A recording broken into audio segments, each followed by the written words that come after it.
In the 1960s, just after revolutionaries took over a small island about 90 miles from the U.S. coast, a different kind of revolution was brewing here in Southern California. John Caddy's Klimak connects us with the Gaviña family, forced to flee Cuba, but creating a profitable and charitable family dynasty. It was the 1950s, and Cuba was synonymous with life, but a revolution was brewing, and soon thousands would feel its communist effect. The farm was taken from us in 1960.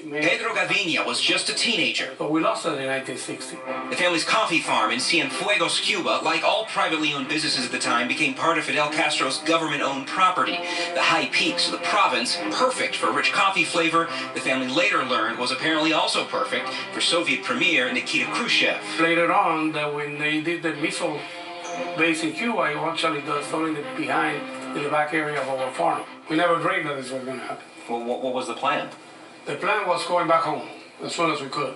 More than 50 years later, in Pedro Gaviña, brothers Paco and Jose and sister Leonor have never been back to Cuba. Instead, Light roasted, dark roasted, fine grind. Making the family business a family dynasty in the small commercial town of Vernon, California. We were born and raised producing coffee, so we have a passion for it. It's a coffee bean. That's the way they look when we get them. Chances are you've already tasted the flavors of the Gaviña Coffee Company. We are all over the place. Grocery stores carry the consumer brand Don Francisco and the espresso roast Café La Llave.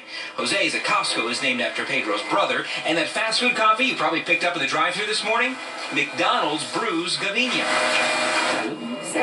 But Leonor Gaviña Val says the family business is more than just the Gaviñas. The connections to their employees and the community they serve is part of the daily grind. We don't do it because of, the PR. We do it because it's within our blood to try and do good and connect with the community that has given us all of this.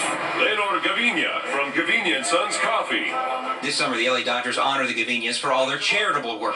And the honors on display in the factory lobby are quite a latte. We try to help those that need it the most. The Gaviñas also connect with their Cuban roots. All the Cubans here in Los Angeles, almost the Pedro Pan kids, have a reunion here on the farm every year. In fact, one of them that's quite special to me is my mom. We're very happy to have all of you here, and welcome.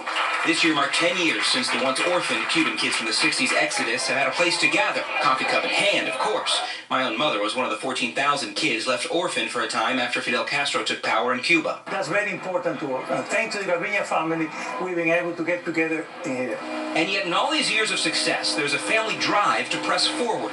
Michael Gaviña and cousin Lisette Gaviña Lopez mark the fourth generation of coffee roasters. Moving forward is the fun yet challenging part of making sure that we still keep those values that built this business today and expand on them. Coming soon to downtown LA, Gaviña's first coffee shop for the common coffee connoisseur. And we've been given a unique opportunity to share a little secret with you. Can you let us in on the secret here? This little experiment that you guys are working on. Sure, just for you, John. Yeah.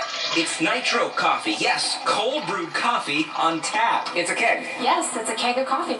Cheers. And while growth is inevitable, the Gaviña family can't help but reflect on their humble beginnings in Cuba to the $100 million a year profit here in Southern California. It's quite amazing. And only in America you can do that. And we thank America for taking us in, because we came here with nothing.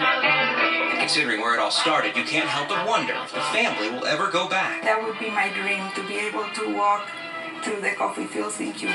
The Gaviñas say the connection with Cuba has survived all the change. The family farm, even under government control, retains the family name, Connecting its history to its present.